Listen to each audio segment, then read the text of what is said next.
and welcome to another episode on Sarva Gunn Sampann. With me, I'm your host, Anu. And today I'm joined by a woman who believes in positive manifestations. To her, gratitude, accepting things, and Japanese philosophies of Shoganai, Ikigai, and Kaizen mean a lot. Her strengths include her family and her interpersonal relationships. I'm delighted to welcome Himika Shergill to the show. Himika, it's great to have you. Anu, thank you so much for doing this. Thank you for inviting me. It's a true honor to be here. I'm just so excited to be doing this. But before we start with that, I just want to give kudos to you for giving us this platform. I feel women of color, especially women from the South Asian diaspora, have we can always do with the extra voice and the bonding and just kind of learn from each other's experiences and be together in sharing our experiences. So thank you for doing this. Absolutely. It's an honor and a privilege to be hosting women from all walks of life, all kinds of backgrounds, and really having this platform where we can, like you said, bond and share our perspectives. So really glad to have you here. Himika, we'll get started with our show. Our first segment is all about your childhood, your early influences, what that environment and what your family life was like. So it's all about your childhood in Bachchpan ke din. Thanks, Anu. So my childhood was it was unique in the sense that my dad was in the army. And we traveled, which for us army brats is normal. Any army brat you talk to across the world will tell you that's just how our lives were. But compared to a lot of people outside, it was different. I went to 12 schools, right from junior kindergarten or pre-kindergarten all the way up to class 12, different places. Every few years, pack your bags, leave, and settle in, and new friends and different cultures. Because we went, my sister and I went from schools from Kendriya Vidyalaya all the way to if there was a local convent school or a public school or different things that were or different opportunities that were available depending on the place we were in. But it was the strange part is when I look back at it, I would not want it any other way, because it was just the exhilaration and the excitement of what's next and what's new. And I think it really it really gave me the tools to adjust in any environment, make friends easily. And I think it also gave me this deep-rooted philosophy of nothing is permanent. Everything is constantly evolving. It's constantly changing. And a situation which is really good is not permanent, so enjoy it. A situation that is not so good is also not permanent, so endure it. It gives you both of these perspectives, which is, I think, a wonderful life skill to have. And it helps when you grow up. So the moving was constant. We moved with the family. I remember at one time trying to convince my parents to put me in a boarding school. And I think now in hindsight, I'm so grateful they didn't. Their thought process was, no, we're keeping you with us as long as we can, because who knows where life is going to take you. And it did take me really far from them. So, just the constant moving. Our home was a very relaxed environment. I want to say my parents really raised us with the value system of, nothing's worth taking stress. Nothing's worth stressing about. Their favorite saying was, exam hai, kumbh ka mela thodi na hai, jo 12 saal mein ek baar aata hai. Har saal aata hai, like you do it every year. So not a big deal. Just take a deep breath, relax. And for a person like me who would stress, that was very helpful. So it was a very relaxed environment. And, childhood memories were mom cooking and helping us with homework, dad helping us with homework. And then there was a lot of music and a lot of dancing. I think they tried so hard to teach my sister and I how to jive and foxtrot and waltz, because they do it so well. My parents do. I don't think we ever picked it up. So there was a lot of family time, and there was a lot of music always, and a lot of conversation. So I think, that was the home environment. It was very relaxed. It was very easy. And of course, I think the most influence in my life was probably my older sister. She's only 3 years older than me, but I think she's been the biggest influence for me, because she was always there and she's still always there. So So my husband's also an army brat, and he was very much a part of my childhood. I met him when I was 2, and we grew up together. The parents have been best of friends for the longest time.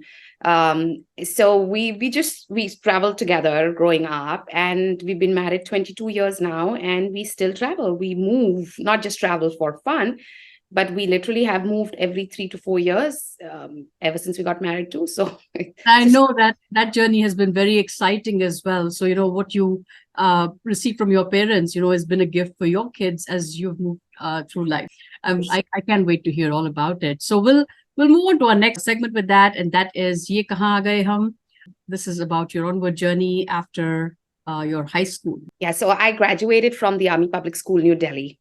And just after that, my dad got posted to Pune.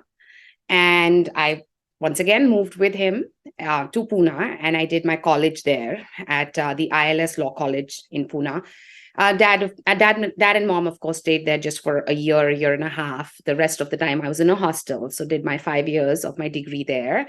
I think probably the best 5 years of my life. Like for anybody, college is always, just the best, amazing time. Made the best of friends, had a wonderful experience. Pune is a lovely city to go to study, to do your undergrad in. It's safe and it's nice. It's got a lot of students. So a lot of activities for students and a lot of fun, like just the most amazing place.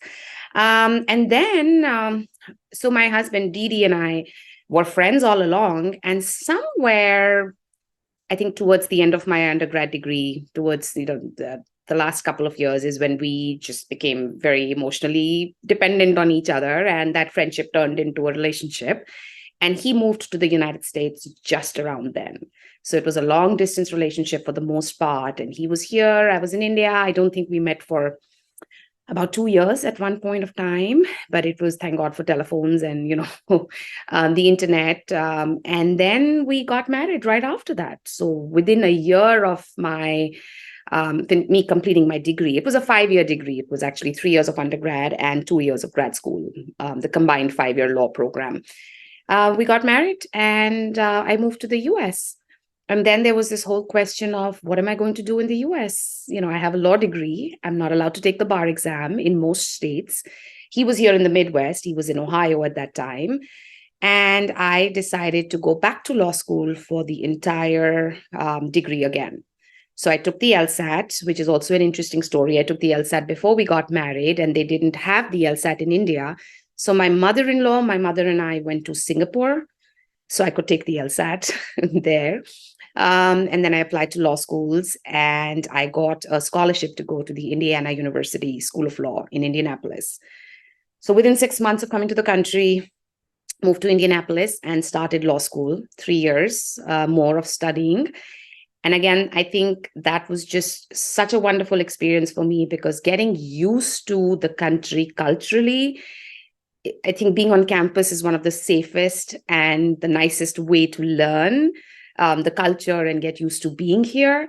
But at the same time, it was also overwhelming. My first year of law school was my first year of being married, my first year of being in the country. There was a lot of change and there was just a lot of things were just really, really moving fast. And there was a lot to adjust to and get used to. I think it was interesting, to say the least. I think we both learned and grew, of course, from that experience. But I think what I remember is after my first year, I was traveling somewhere and I was sitting on a plane with this elderly gentleman and he got talking to me and he asked me how long I'd been married. And I said, well, it's almost been a year. And I remember he literally turned around, shook my hand and said, well, sweetie, the worst is over. So it's all going to be smooth sailing from here on. You're done. You're good. And I think that this kind of describes, the first year. It was a lot of ups and downs, and just the adjustment was huge. So 3 years of law school in Indiana, and then I needed to move to a bigger city. I just wanted to live experience a big city, so we moved to Chicago. So I took the bar exam here in Illinois. Miracle that I passed. And I got a job with the Cook County State's Attorney's Office as an assistant state's attorney, so prosecuting criminal law. And I did that for about 2 years. And then we had our daughter. She's 16 now. And then she was born here in Chicago. And then we moved to India. So we lived in India for about, 2.5 years. And I in Hyderabad, which was just the most wonderful experience. It's funny, when I was leaving Hyderabad, I was talking to my father on the phone, and I said, Dad, I'm always going to look back and say this is one of the best times of my life. And he started laughing and he said, I've been hearing you say that every time you move. So, and that made me think, like, yes, I have really enjoyed all the different experiences and all the places that we've lived. But from Hyderabad, we moved back to Chicago, but to the suburbs of Chicago. And those 4 years were probably the most we've ever traveled, because Kaya was still little. She was just about 3 years old. I did not go back to work at that time. Didi was traveling and doing projects in different parts of the world. So we went and lived in Australia for 5 months. We went to Chile, lived there. We went to London and spent a lot of time. Like I went with him to all these places that he was going to, and went and stayed there for weeks and months at times. And it was just it was really nice to be able to do that and not just visit a place for those 5-6 days or a week that you do on vacation, to kind of set up in a serviced apartment, but set up home and go figure out the groceries. And Kaya went to school in some of these places. I put her in school in Australia, in Perth. And we just loved it. So we did that for 4 years. And then literally one day, over a glass of wine, we decided that we should go live in a place where they don't speak English. We spent a lot of time in Australia, spent a lot of time in London, we'd spent a lot of time in India and, here in the United States. And Didi and I were like, okay, I think we should get that experience of living in a place where the vast majority does not speak English. There's a whole world out there. So our top 2 choices were Germany and Japan. And Japan won. And we moved to Japan. So we moved to Tokyo for 3 years. And I know my dad said that. I say this every time, but I think after college, those 3 years were clearly the best 3 years of my grown adult life. Like it was just a life-changing experience, not just in terms of the friends I made, but also the experiences we had and the culture, what it taught us, what I took away from it, and just how much fun we had. Like it was outstanding. It was like a dream. And then we moved to Michigan after that. We lived in Michigan for 4 years. And again, it was great, made a lot of friends, did a lot of fun things. But then I needed to move back to Chicago to work. And that's what brought us back here. Full circle, back to Chicago. What was the most exciting part about living in Japan? It's the food, or it's the people, it's the culture.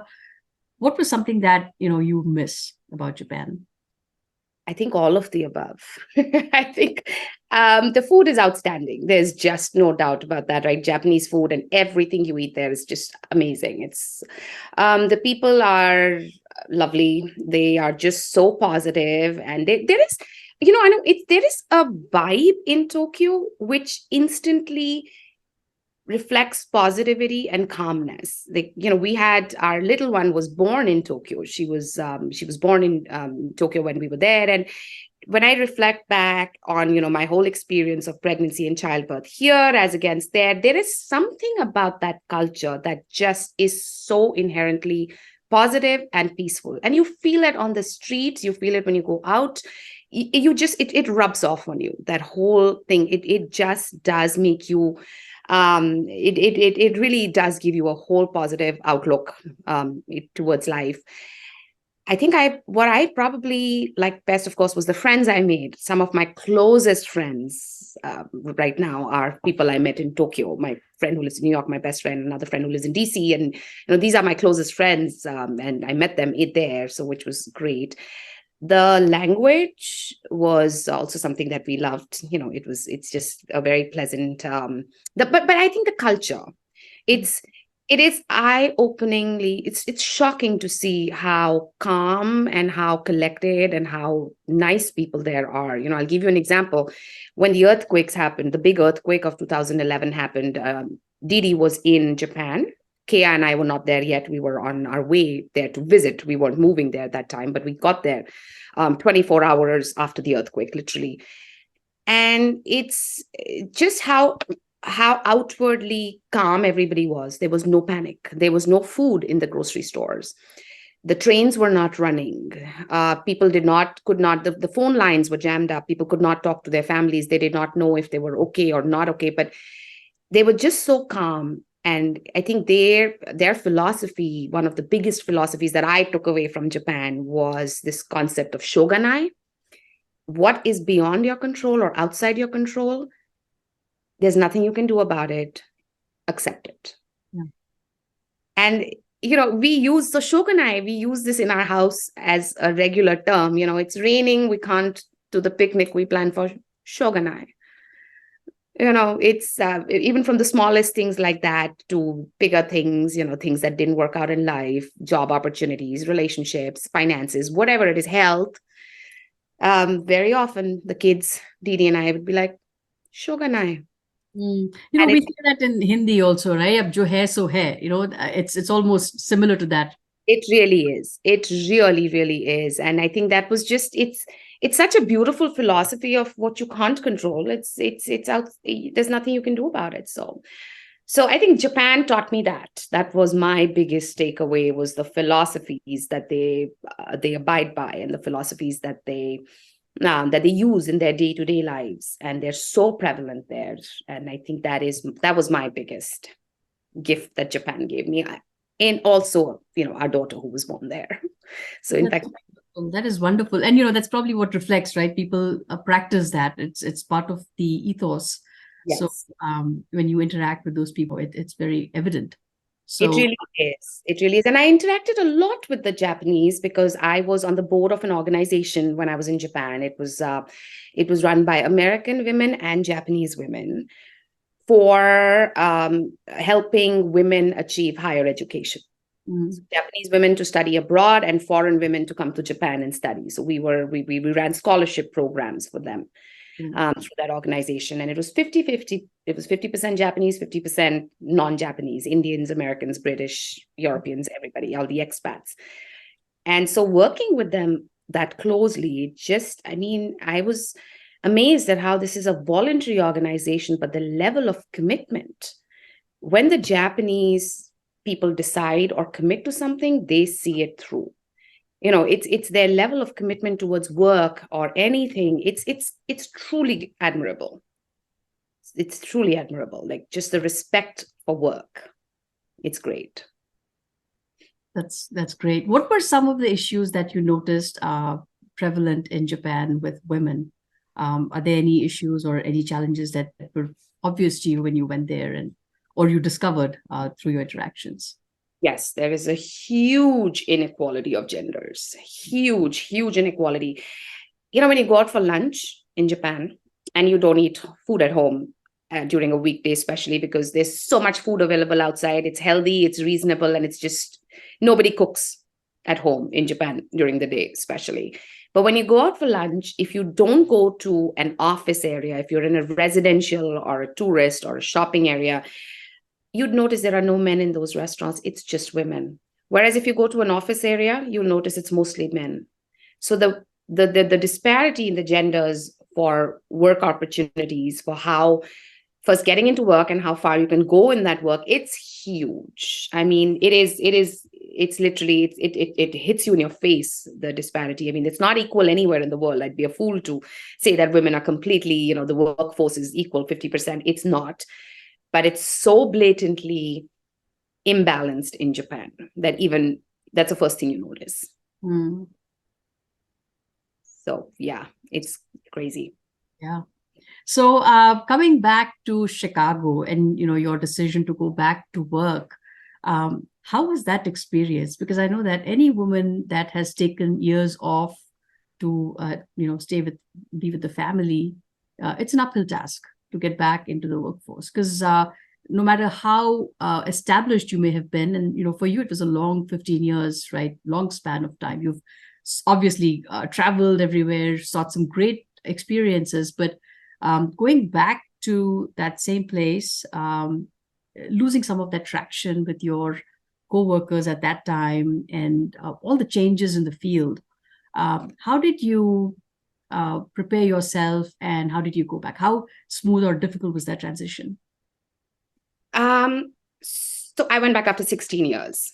I did not practice law for 16 years. I done a lot of other things. I've been, involved with the nonprofit sector, but it's all been voluntary. I not had a job in 16 years.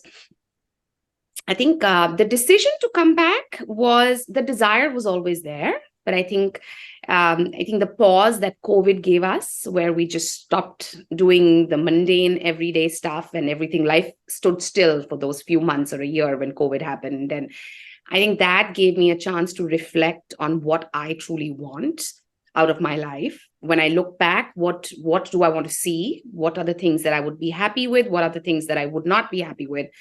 And I think one of the things that really, really struck me was, okay, it's time to go back. And the reason to go back was primarily because of this Japanese philosophy of Ikigai. It's what's your purpose in life? And your purpose in life can be anything from the small day-to-day stuff to your larger, bigger purpose in life. And that has to be a balance of what you love, what you're passionate about, what you're good at, what your vocation or your education and your experience background is, and what there is a need for in the world. And when I put all of that together, I almost felt like, I have this degree, I'm licensed here. There is such a huge need for attorneys in every field, every field across the board. Why would I not use it for my benefit and for the benefit of the world? Like, give back to the community, just do something that keeps me happy and engaged and satisfied. And also just, gives back to the community. And those were the factors that I was thinking about when I started talking about, coming back to work. And then it's also a lot of timing, right? So when the first year or so I met people, I wanted to go back into the nonprofit, do legal work, but pro bono. I contemplated that. I wanted to, maybe help women. So women's issues, women's rights, immigrant rights, children's issues, elderly issues. And I met a lot of people, and it somehow just didn't click. And then I literally met a friend of mine after 15 years who works in the office where I am now. And she was like, why would you not come back here? And I was like, I just didn't think about it. And she said, well, let me get you in touch with somebody and we'll take it from there. And I applied and it worked out. And here I am, back to exactly where I was 16 years ago. I'm so happy for you. I'm so excited that, you took that decision and got back to where you belong. Thank you. Yeah. So, and that really helps us segue into our next segment, which is Kaam Ki Baat. And here you talk all about what you do in your job. How do you impact change and take your Ikigai to the next level? So I work as an assistant state's attorney in the criminal appeals division. So when a defendant or when a person commits a crime, they first go to trial. That's where the trial attorneys, the prosecutors who try them in front of a judge or a jury, depending on the offense, try the case there. Once the case is settled in the trial court, not settled, but resolved, like it either results in a conviction or an acquittal in criminal cases, either party has a right to appeal on an issue of law to the appellate court. And that's where I come in. So I work for the people of Illinois. I research and write briefs and argue cases before the appellate court on behalf of the people of Illinois in all sorts of criminal matters, ranging from narcotics to theft. It could be petty theft, murder, domestic violence, rape, battery, child abuse, and every possible criminal issue that comes up on appeal. So that is gun violence is a big part of that, right? Because it's just rampant gun violence in Chicago. Yes. So there is, unfortunately, that is true. There is a lot of gun violence here, and And you see the numbers go up right after holidays, like, there's the day after Christmas, the day after New Year's Eve, and there's definitely a steeper curve there. So yes, a lot of gun violence. Yeah. And how do you upskill? How do you stay on top of your domain? What do you do to make sure that you're staying connected with the field as it's evolving? I'm sure. It is, and it's evolving a lot. So law enforcement right now all over the country is going through a huge change. I mean, in just these few months of being back, I can see how here in Cook County, where things are being changed a lot. The laws, the procedural as well as the substantive laws are changing. The office is really good about educating us on that. There's trainings, there's a lot of information that's being shared. Also, as an attorney, you're supposed to, not allowed to, but it's mandatory to do your continued legal education. We were expected to do a certain number of hours every year. And I think that most people think that's more of a hassle, because in addition to your work, you need to do that. But for somebody who's coming back, I get to pick what I want to do and what courses I want to attend. And I think it's a nice way to kind of keep in touch with the evolving, especially the changing laws, which in criminal law right now here in Cook County, there's a huge change happening. It's just it's changed a lot in the last few years. Ever since the Black Lives Matter movement started, and it's people view law enforcement in a different way, and I think it is time to change, and that change is happening now. So for the better. I think so. I do agree, for the better, for sure. I think it was, so that's going on now, but it's fun to be part of it. It's interesting, and it feels good to be part of this change that is happening for the better, even though at a very small level, at a very, very, very, very small level, but it feels good. That's wonderful. That's great. What you suggested, mentioned, shared should be very helpful to women who have a background like yours and have perhaps stepped away and considering a comeback. For them, I think your experience will be very rewarding. Well, thank you, Anu. Thank you for saying that. I think, yes, the longer you stay away, the harder it is to get back. Because I don't know if you would agree with this, but I think we women of the Indian diaspora usually undersell ourselves, undermine ourselves. We're not taught to believe that we're fabulous and we're wonderful, and we really are. I mean, we're all intelligent, smart, nice people, but we generally, and I've seen that in my life repeatedly, I've always undersold myself, even though outwardly I may come across as being super confident, but I've always like, why would they hire me, or why would they want me, or why me?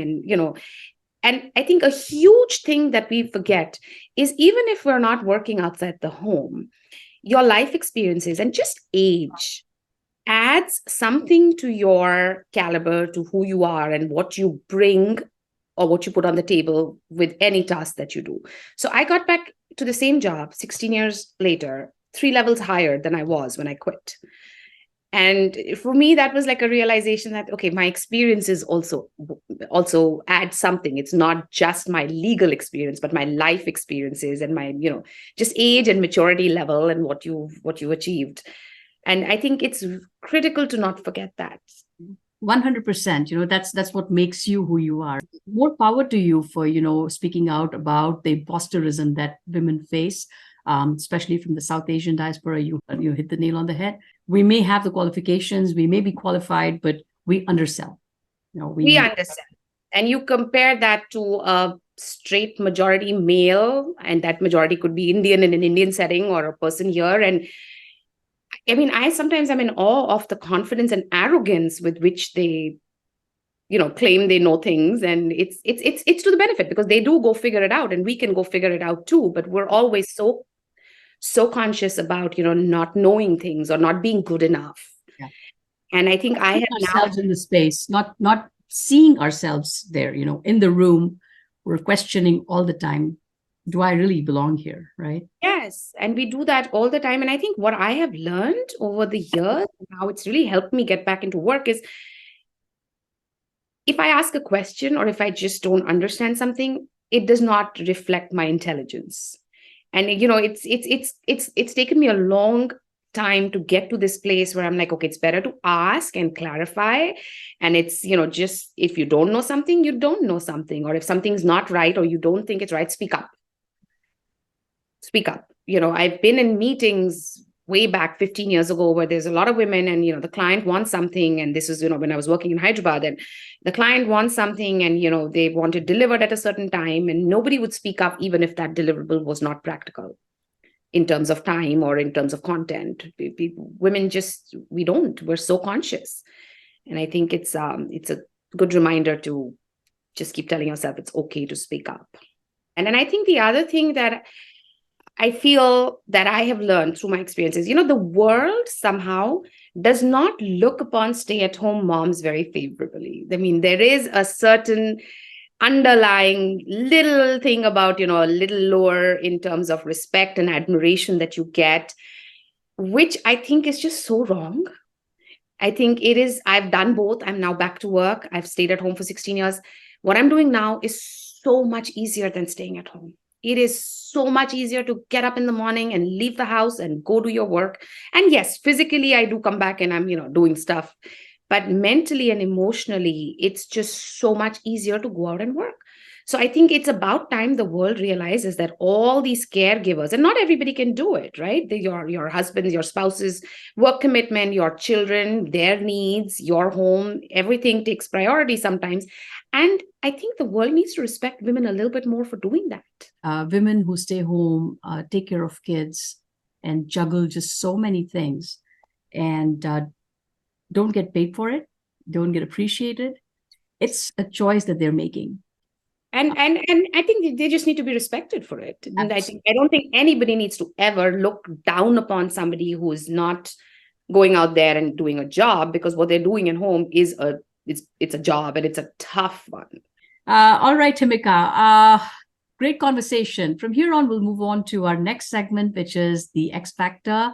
And I cannot wait to hear about your personality. I spent a lot of time trying to think about, like going back to the philosophy of Ikigai and what is it that I love and what is it that I'm passionate about. And I think I've realized that what I'm most passionate about in life is people, the interaction, and just being with people, helping them, doing things for them, taking things out of them, learning from them, giving back and taking as well. I think I'm most intrigued by, for me, in my work, as well as in my personal life, there has to be a lot of interaction with people. I could not be isolated in any capacity. And when I say people, I also feel the community. And I think the community we live in is very important. And I really believe in the philosophy of giving back to the community. I feel everybody across the board, even if you do just a little bit, just something small in your own way to make the community a happier, better, more positive place, would benefit generations to come. It just would. And so that is what I'm really passionate about. And I've dug a little deeper and said, okay, in the community, where is the need? What is the demand? And what am I good at? And what can I do to help? So I've mostly, I think, been passionate about women's issues. I've worked with survivors of sexual assault and trafficking. I've worked with domestic violence victims. I have worked for women's education. When I mean work, this has not been a job. This has all been on my own voluntary things that I've done. So I've served on the board of several organizations that help and support women. Right now, I am on the board of this amazing organization that helps youth cultivate the spirit of giving back. So leadership in terms of community service. And we work with kids from all over Chicago, the South Side, inner city schools, West Side, inner city schools here. And we encourage them to take up projects. We give them a platform to network, to find and identify the needs in their communities and the tools to help with those things. I'm also mentoring a youth-led organization, which my own daughter started here in Chicago. And they provide food to the migrants that are coming into the city of Chicago. Chicago is a sanctuary city. And a lot of these migrants from Central and South America that land anywhere in the Midwest are typically brought to Chicago, and they're just left there without any support whatsoever. And, they have to go figure. So they camp outside police stations because they're safe there. But they have no infrastructure. They have no food. They have no clothes. Their children have no means to go to school, which very recently Chicago started doing, sending them to school. So Kaya's organization is helping them navigate that, provide them with their basic needs, also help them, with in whatever way they can. So I'm mentoring that team. So those are the two things I'm doing now in my spare time that I'm passionate about. That is wonderful. So how do you orchestrate that? How does that, is this a food bank collaboration? How does that work?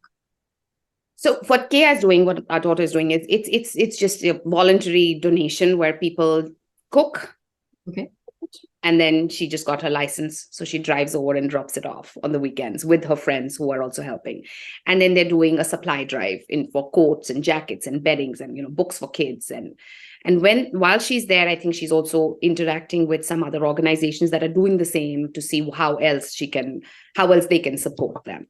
And what I do with them is we do our weekly meetings where I make sure if they have any questions, if they have, they need some advice starting from everything from how to frame emails and how to address people and who to reach out to and when to do it and how many times if you don't hear back. I just mentor them on that.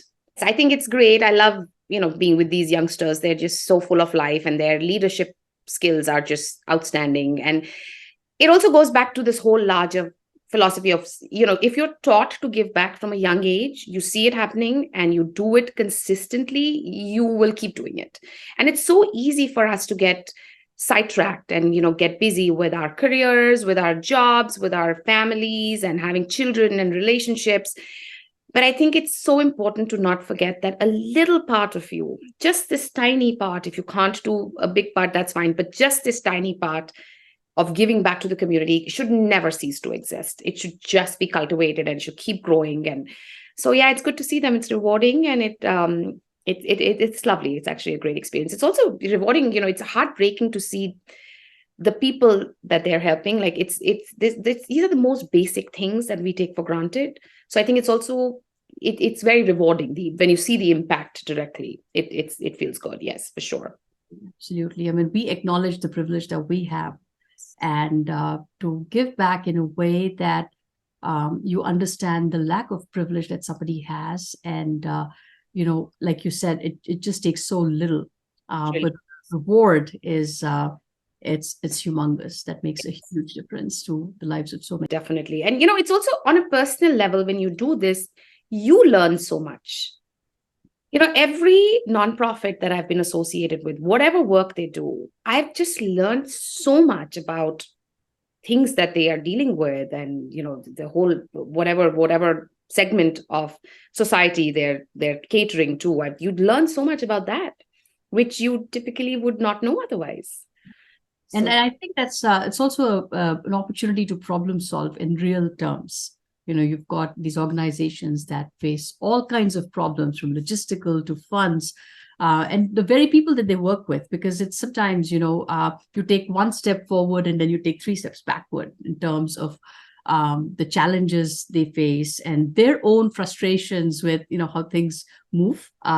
So it's a learning opportunity all the way. And somebody that loves to solve problems in real life, I think that just opens up a world of opportunities for them. For sure. Fantastic. All right, Himika, we'll move on from here to the next segment, which is self-care. And this is about your daily routines, any mantras that you have to take care of yourself at a spiritual, mental, physical, emotional level. So I know I practice Buddhism. Which is where my concept of positive manifestation and respect for others are the 2 big qualities that I've learned from my practice. And I think it really keeps me grounded. It really helps me stay calm, stay positive. I can tend to be a little stressed out. I like things done a certain way, and I'm very particular about, just doing things though in that way. So I think this really helps me take it slow and, just kind of stay grounded and not get hassled. Um, I think one of the biggest lessons that I've learned, or I'm still learning, is to just take time out and just be peaceful with that. I think we're all in the world that we live in is so fast paced that we've forgotten what it's like to just relax and take a deep breath and not do anything. We're constantly doing. We're constantly between work and home and kids and social life. And, we're constantly doing. So what I am trying to practice now is not doing for a few minutes a day, like no phone, no thoughts. You can't give away your thoughts, but you can't do without that. But just kind of not doing a task for even a short time, a short period of time a day.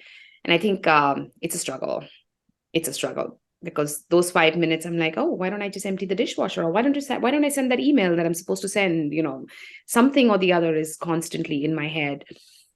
I think the other thing is, again, it's literally just goes back to this whole thing about just, the positive manifestations. It's so important to remember nothing's permanent. It's all going to change, good or bad. So make the most of what it is, live in the moment. I have been told that I live in the moment a lot, which is a good thing and a bad thing, because the good thing is I enjoy the moment, but the bad thing is I can't plan for the future. So I'm just not a planner. I don't know how to plan for anything more than a week out. I can't even plan 2 weeks. If somebody sends me an invite and says, we're going to have a party 3 months from now, and I'm like, I don't know where I'll be or what my life will be 3 months from now. It's hard for me to think that far ahead. But it's that's it. I think it's family and friends and interactions. And I think what I draw my biggest strength from is my girlfriends. I have a set of 5, 6 friends and my sister included in that, who are literally my support structure. So I think I draw a lot of energy and a lot of strength from them. And not all of them are here. There's only one who's local. One's in Berlin and one's in New York, and, they're all over the world. But I think whatever little time I have other than doing and then taking some time out to just take a deep breath is when I pick up the phone and call one of them. And hey, nothing wrong about not being able to plan. I don't think there's anything bad about that. I think it's a blessing because that puts more stress. And, you rightly stated that we are constantly feeling the pressure to do, and to undo is something that we need to learn. Yes. I think just throwing that phone away for some time might be the solution that we need, looking for all our problems, right? Yes. Absolutely. And I think, those of us in our age group where we've got careers, jobs, homes, kids schedules. I mean, it's insane the amount of things you need to do, from doctor's appointments to extracurricular activities to just their emotional and social needs. There's just a lot to do. Yeah. And it just seems like this is what is aggravating the mental health for so many people. It's you can do something about your physical condition. You can go work out in a gym for 30 minutes, but you're living with your mind the whole day. You're living with those thoughts and regulating that and doing it in a way that you're still able to juggle some of the work that you have, but not going crazy about it. And again, not burning out, right? I think that's what women are experiencing day in and day out. Burning out, and also this constant need to outperform. Everything has to be perfect. Your kids, they need to go to the best school, best college. Everything needs to be perfect. The house needs to be perfect. The food you cook needs to be perfect. Your job needs to be perfect. And that strive for perfection, it's exhausting. I agree. I'm sure everybody that's watching this is nodding their heads. This is unsustainable. At least I think that's one thing that comes to mind is we cannot keep doing this without driving ourselves nuts. So, yeah. Right. Perfection. And, this again goes back to this Japanese philosophy, right? Wabi-Sabi, which is the imperfect with the perfect. Like, it doesn't have to be perfect.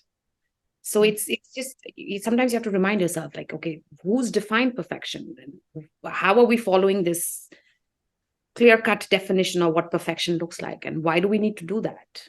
It also, as you, especially philosophically, as you grow, as you read, as you learn, as you hear talks, you realize that it's just not worth it. We're so caught up with this almost rat race to be perfect, and it's just not worth it. So I think for me right now at this stage in my life is I'm trying to redefine what I think is perfect. Yeah. And I'm redefining my own definition of perfection, and I'm changing it, and I'm accepting different things, and just working on that. Yeah, the best stage to be in, right? It's very liberating. Absolutely. And it's a work in progress, right? It is, Rome wasn't built in one day. So it's a constant, every day you get up and you say, okay, today I'm going to remember these things. I'm going to make a note of these things, and I'm going to be conscious and present, just to follow these guidelines. Yeah. Love that. I love that message, Himika. And what a great conversation. Thank you so much for, coming and sharing all your experiences and your perspectives. Very thought-provoking for sure. I would love to have a few words from you as we wrap up. And this is for our audience. Anything that you want to share, anything that you want to convey? Well, thank you, Anu. Thank you for having me here. This has just been such a great experience, and I could go on talking to you for hours. But I think, just based on our conversation, I think I would just like to reinstate that it's just so important to be kind to yourself. Just whatever you're doing, wherever you are in your life, whatever you've done, whatever you want to achieve, kindness towards oneself is something we forget because we kind of mix it up with failure. We consider, we are always striving to do things better, striving to do things in a certain way. And I think we just forget to be kind to ourselves. We're kind to our kids, we're kind to our families, we're kind to people we work with, but we just forget to be kind to ourselves. And I think that is a lesson that nobody teaches you. Nobody talks about it. Nobody teaches you that, as you go along, as you grow older, as you learn, as you grow, you just have to remember to be kind to yourself and take a break. Take a moment, pause. Such a beautiful message, and such an important message for everybody, us included. And we'll be sure to follow that and keep that notification in the head. Anytime I feel stressed out, I'm like, okay, I remember what Himika said, be kind to yourself first. So on that note, work on it too. On that note, thank you so much for joining. Thank you so much, Anu. Thank you. All right. Take care. Bye-bye. Bye.